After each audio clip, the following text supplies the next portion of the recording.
हमारे मन में गंदे विचार क्यों आते हैं? हम नहीं चाहते, पर फिर भी हमारे मन में गंदे विचार आते रहते हैं। लेकिन क्यों मन ही हमारा सबसे बड़ा दोस्त है और मन ही हमारा सबसे बड़ा शत्रु है?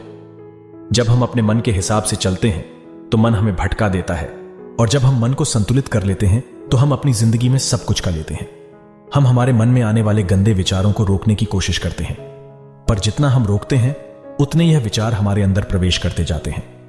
आप जिस चीज से जितना दूर भागोगे उतना ही वह चीज आपको अपने पास लेगी। इसीलिए उसे चीज से भागो मत, उसे पर संतुलन कायम करो। एक बार एक युवक गौतम बुद्ध के पास आया और गौतम बुद्ध से बोला कि ही बुद्ध, मेरे मन में इतने गंदे विचार क्यों आते हैं? मैं नहीं चाहता कि मेरे मन में गंदे विचार आए, पर मेरे मन में हमेशा काम वासना के विचार चलते रहते हैं और मैं इनके के बारे में सोच सोच कर बहुत परेशान हूं। मेरी ऊर्जा और समय यह सब सोचने में ही नष्ट हो जाता है, और इन सब के विचारों की वजह से मैं कभी भी शांत नहीं रह पाता, और मैं हमेशा ही स्त्रियों को देखकर मोहित हो जाता हूं। अपने आप को रोक ही नहीं पाता। बुद्ध मुस्कुराए और उन्होंने उसे युवक से पूछा, क्या तुम्हें पता है यह कामवासना होती क्या है? फिर लड़के ने उत्तर दिया और कहा, बुद्ध, मैं यह तो नहीं जानता कि कामवासना होती क्या है, पर हां, यह जो भी है बहुत बुरी चीज है। फिर बुद्ध ने उसे युवक से कहा कि सबसे पहले तो तुम यह समझना है कि प्राकृतिक रूप से जो भी चीज हमारे अंदर है वह बुरी नहीं है। हमारे जीवन में उसकी कुछ ना कुछ जरूरत है। वासना कोई बुरी बात नहीं है। यह तो हमारे मन की एक भावना है जो हमें किसी ना किसी चीज की कमी का एहसास करवाती है, और फिर हम उसे चीज को पाने के लिए उसे चीज की तरफ आकर्षित हो जाते हैं। जैसे अगर तुम्हारे पास धन की कमी है तो तुम में धन पाने की वासना उत्पन्न हो जाएगी। तो वासना कुछ और नहीं, बस एक प्रकार की कमी है, जो कि एक प्रकार की जरूरत का एहसास है, और जब यह जरूरत शारीरिक हो तो हम इसे काम वासना का देते हैं। युवक ने गौतम बुद्ध को कहा कि बुद्ध, मुझे काम वासना का मतलब तो समझ में आ गया, पर आप मुझे यह बताइए कि यह हाथी कहां से है, कैसे आती है? यह गौतम बुद्ध ने कहा कि काम वासना कहीं से आती नहीं है, यह तो हमारे अंदर ही होती है, और इसका होना तो जरूरी भी है, तभी तो मानव जाति का विस्तार होगा। युवक ने कहा, जब यह हमारे अंदर ही है और जरूरी भी है तो फिर लोग इसे गलत क्यों बोलते हैं? बुद्ध ने कहा कि यही तो समस्या है। लोगों ने काम वासना को गलत तरीके से सोच लिया है, इसे छिपाने की, दबाने की कोशिश करते हैं। काम वासना गलत नहीं है, बल्कि काम वासना का गलत तरीके से प्रयोग करना गलत बात है। लोग जिससे प्रेम करते हैं बस उसी के लिए जीने लग जाते हैं, उसे पाना ही अपना लक्ष्य बना लेते हैं और उसी के बारे में हमेशा सोचते रहते हैं, पर यह सब गलत है। बुद्ध ने योग से कहा, क्या तुम्हें पता है जानवरों में भी कम वासना होती है?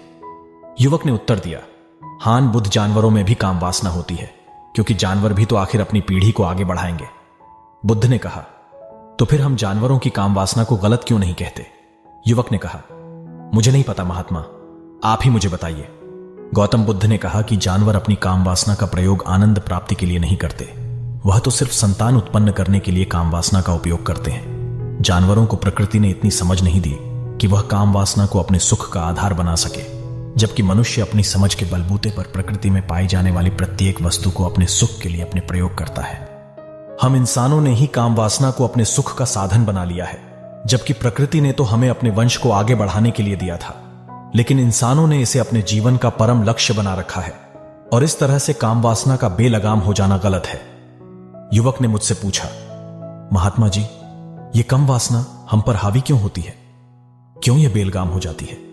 तब गौतम बुद्ध ने कहा कि सुनो, अब जो मैं तुम्हें बताऊंगा उसे तुम ध्यानपूर्वक सुनना। काम वासना का सारा खेल तुम्हें समझ ही जाएगा, तुम्हें तुम्हारे सारे सवालों का जवाब मिल जाएगा, बस तुम्हें ध्यान से सुनकर समझना है। फिर गौतम बुद्ध युवक को बताना शुरू करते हैं। एक बार की बात है, एक आश्रम में गुरु और उनके शिष्य रहा करते थे, जिससे रोजाना आश्रम के बाहर स्थित गांव में दीक्षा लेने के लिए जाते थे। उसे आश्रम का एक शिष्य जिस गांव में भिक्षा लेने जाता था, उसे रास्ते में एक नदी पद्धति थी, जिससे रोज उसी रास्ते से भिक्षा लेने जाता था। एक दिन उसने देखा कि एक लड़का पेड़ के पीछे छिपा है। वह उस लड़के के पास गया और उससे जाकर बोला, भाई तुम इस पेड़ के पीछे छिपकर क्या देख रहे हो? लड़के ने कहा, अरे तुझे नहीं दिख रहा क्या कि मैं क्या देख रहा हूं? तब साइज ने नदी की तरफ देखा तो वहां पर कुछ लड़कियां पानी भर रही थी। वो लड़कियां 14 से 15 साल की होगी। तब से ने उसे लड़के से कहा, अरे भाई वहां पर तो लड़कियां पानी भर रही हैं, इसमें छिपकर देखने वाली क्या बात है? तब वो लड़का शीशे की तरफ देखकर उससे कहता है, अरे पागल, तुम्हें दिखाई नहीं दे रहा क्या कि कैसे यह परियां नदी से पानी निकल रही है? जरा उनकी अदाओं को तो देखो, उनके कोमल शरीर को देखो, उनकी पतली कमर मटके को उठाते समय बाल खाती है और उनके बाल उनकी कमर पर कैसे लहरा रहे हैं, मानो सुंदरता बिखरी पड़ी हो। जिससे ने फिर नदी की तरफ से कहा और इस बार वह इससे देखता ही चला गया। अभी तक तो कुछ भी नजर नहीं ए रहा था और वह बिल्कुल निर्भय था। उसे किसी भी बात का कोई डर नहीं था। लेकिन अब वो छिपने लगा और उन लड़कियों को देखने लगा जैसे उसने कोई अपराध कर दिया हो। और जब वो छिपकर उन लड़कियों को देख रहा था तभी वो अचानक अंदर से कौंप गया और उसने कहा कि ये मैं क्या कर रहा हूं, मैं जो कर रहा हूं वो सही नहीं है, मुझे यहां से चले जाना चाहिए। और फिर वह जल्दी से वहां से चला गया। वो आश्रम पहुंच जाता है। आश्रम जाकर वो अपने कार्यों में लग गया। लेकिन जो अभी वह देखकर आया था वही उसकी आंखों के सामने बार बार आ रहा था। उसके मन में वही दृश्य चल रहा था। उसका मन वही सब कुछ देखने के लिए लड़ाई हो रहा था। उसका किसी भी काम में मन नहीं लग रहा था। सुबह होते ही वह रोज जल्दी ही भिक्षा के लिए आश्रम से निकल जाता और उसे नदी के पास वाले पेड़ के पास जाता जहां पर वह लड़का पहले से मौजूद रहता था। उसके साथ मिलकर लड़कियों को छुप छुप कर देखता था। अब वह इससे रोज ऐसा करने लग गया। यह उसके रोज का काम हो गया। अब उसे शिष्य का मन किसी भी काम में नहीं लगता था। वो हमेशा ही किसी न किसी प्रकार के विचार में उलझा रहता। वो आश्रम के कार्यों को भी ठीक ढंग से नहीं कर रहा था। ना वो ठीक से सो पाता था, ना वो ठीक से खाना खा पाता था। उसका मन बेचैन सा रहता था। उसका मन बार बार उन लड़कियों के सौंदर्य को देखने के लिए लालायित हटता था। जब गुरु भिक्षा देते तब भी उसे हिस्से का मन कहीं और विचारों में खोया रहता था। गुरु ने अपने शिष्य की इन हरकतों को बाप लिया था। तब एक दिन गुरु ने शिष्य को अपने पास बुलाया और कहा कि आज से मैं भी तुम्हारे साथ भिक्षा मांगने चलूंगा। तुम और मैं साथ साथ भिक्षा मांगने चलेंगे। तभी सृजन गुरु को माना करते हुए बोला, नहीं गुरुदेव, आप परेशान क्यों हो रहे हो, मैं अकेला ही ठीक से भिक्षा मांग सकता हूं। गुरु ने शिष्य से कहा कि ठीक है, तुम अकेले ही भिक्षा मांगने जाओ। जिससे तुरंत वहां से भिक्षा मांगने के लिए निकल गया। हिस्से को जाने के बाद गुरु भी आश्रम से निकल गए और शीशे का पीछा करने लगे कि वो कहां जाता है, किस मिलता है। यह सब देखने के लिए उसके पीछे पीछे चलने लगे। थोड़ी दूर जाने के बाद गुरु ने देखा कि उनका शिष्य एक लड़के के साथ एक पेड़ के पीछे अपराधी की तरह छिपा हुआ है और छिपकर कुछ देख रहा था। गुरु भी अपने शिष्य के पीछे जाकर खड़े हो गए कि आखिर उनका शिष्य क्या देख रहा है, जिसे देखने के लिए वो पेड़ के पीछे अपराधियों की तरह छिपा पड़ा है।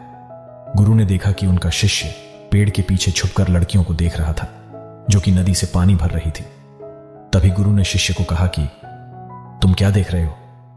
अपने गुरु की आवाज सुनकर वह इससे घबरा गया और उसके पसीने छूटने लगे। वह थर थर कांपने लगा, जैसे किसी चोर को चोरी करते समय रेंज हाथों पकड़ लिया हो। उसी से की हालत खराब हो गई। वो कुछ भी नहीं बोलकर रहा था। दूसरा का जो शिष्य के साथ था वहां से भाग गया, जिससे घबराया हुआ था। उसके मुंह से कुछ टूटे फूटे शब्द ही बाहर निकल रहे। दब वो अपने गुरु से नजर भी नहीं मिलाकर रहा था। गुरु ने शिष्य की तरफ देखा और कहा कि मेरा शिष्य तो निर्भय था, उसे तो किसी भी चीज का डर नहीं था। लेकिन ये क्या, तुम तो डर के मारे कहां पर हो। जिससे इन्हें गुरु से कहा कि मुझे माफ कर दो गुरुदेव, मेरा इसमें कोई दोस्त नहीं है। उसे लड़के ने मुझे बहका दिया था। लेकिन आपसे मैं वादा करता हूं कि आज के बाद मैं ऐसा कभी दोबारा नहीं करूंगा, मुझे माफ कर दो गुरुदेव। गुरु ने शिष्य से कहा कि कोई बात नहीं, पर इस बात का तुम ध्यान रखना कि हम जैसी संगति करते हैं वैसा ही फल हमें प्राप्त होता है।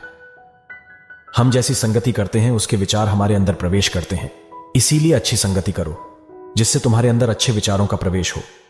फिर गुरु और शिष्य आश्रम लौट आए और फिर आश्रम के कार्यों पर ध्यान देने लगा। उसने उसे रास्ते को छोड़ दिया और दूसरे रास्ते से जाने लगा। वो अपने काम को ध्यान से करता, लेकिन धीरे धीरे उसके अंदर क्रोध उत्पन्न हो गया और फिर वो दूसरे हसन पर क्रोध करने लगा और बेचैन देने लग गया। अब वो सही समय पर भोजन भी नहीं करता था। वो भोजन भी बहुत कम खाता था।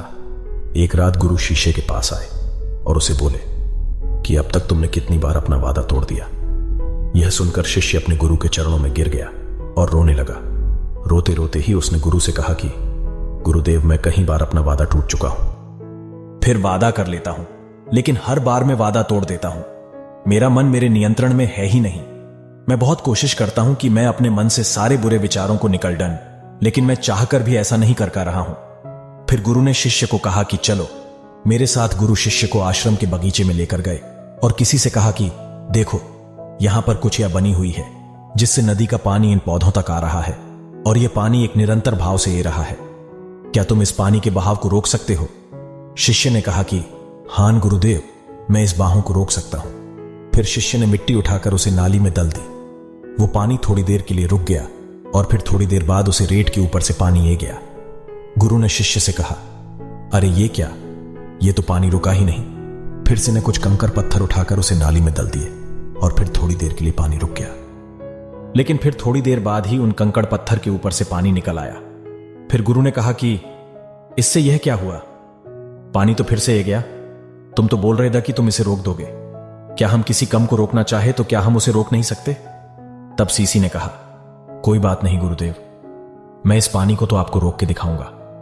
फिर वह फिर से एक बड़ा सा पत्थर लेकर आया और उसे नाली पर डाल दिया और पानी रुक गया। तब गुरु से कहा कि देखा गुरुदेव, मैंने कहा था ना कि पानी को मैं रोक दूंगा। मैंने पानी को रोक दिखाया, आपकी बात मैंने पूरी कर दी। गुरु मुस्कुराए और बोले, अच्छा जरा ध्यान से देखो, पानी रुक गया। क्या वो तो पीछे की नाली तोड़कर बाहर आ गया और अगल बगल से बाहर है।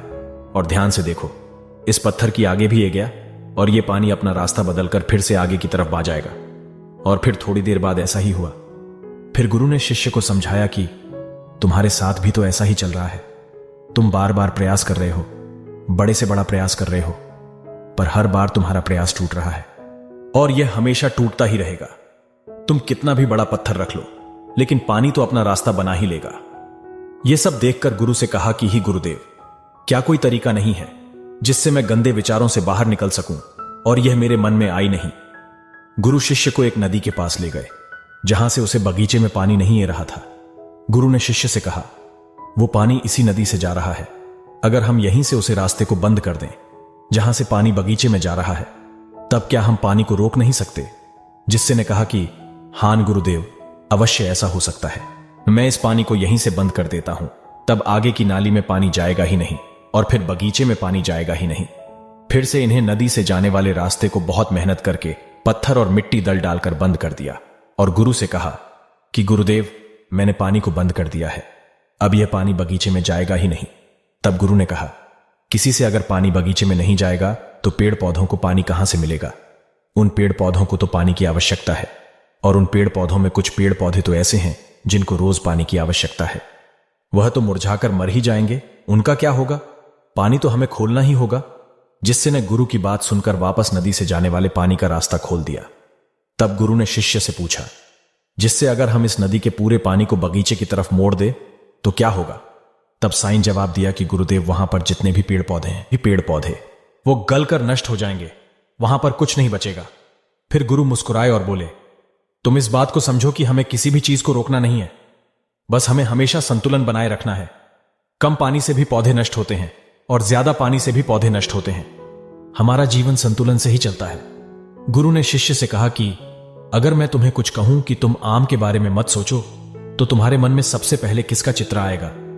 शीशे ने कहा कि गुरुदेव, मेरे मन में तो पहला चित्र आम का ही आएगा। गुरु ने कहा कि जब हम गंदे विचारों को जबरदस्ती रोकने का प्रयास करते हैं तो वह और मजबूती के साथ हमारे अंदर प्रवेश करते हैं, हमारे अंदर उठाते हैं। इसीलिए हमें उन्हें कभी भी दबाने की कोशिश नहीं करनी चाहिए। फिर गुरु ने शिष्य को जाते हुए कहा कि हमारे गंदे विचार बुरे लोगों की संगति करने की वजह से भी आते हैं। कई बार क्या होता है कि कामुकता हमारे अंदर होती नहीं है, लेकिन कुछ अश्लील लोगों के साथ रहने की वजह से यह हमारे अंदर हावी हो जाती है। फिर शिष्य ने कहा कि गुरुदेव, आप सही कह रहे हैं, मैं अपने मार्ग से भटक गया था। फिर वो शिष्य उसे रात बहुत ही चैन की नींद सोया। सुबह अपने कार्यों को पूरे मन से किया और फिर सुबह वो भिक्षा लेने के लिए उसी रास्ते से गया जहां वह लड़का आज भी पेड़ के पीछे छुपकर उन लड़कियों को देख रहा था। वो शिष्य नदी पर गया जहां वह लड़कियां पानी भर रही थी। उसने उन लड़कियों से पानी मंगा। उन लड़कियों में से एक लड़की ने उसे पानी पिलाया और उसे सन्यासी शिष्य के चरण छुए शिष्य ने उसे आशीर्वाद दिया कि तुम्हारा कल्याण हो। जिससे का मन सकारात्मक ऊर्जा से भर गया। उसके चेहरे पर मुस्कान आ गई थी, जैसे कि उसे कुछ खोया हुआ वापस मिल गया हो। वह वापस अपने रास्ते से जाने लगा। तभी पीछे से वह लड़का आ गया जो पेड़ के पीछे छुपा हुआ था। वह शीशे के पास आया और बोला कि क्या बात है, आज तो तुमने नजदीक से दर्शन कर लिए, तुम तो मुझसे भी आगे निकले।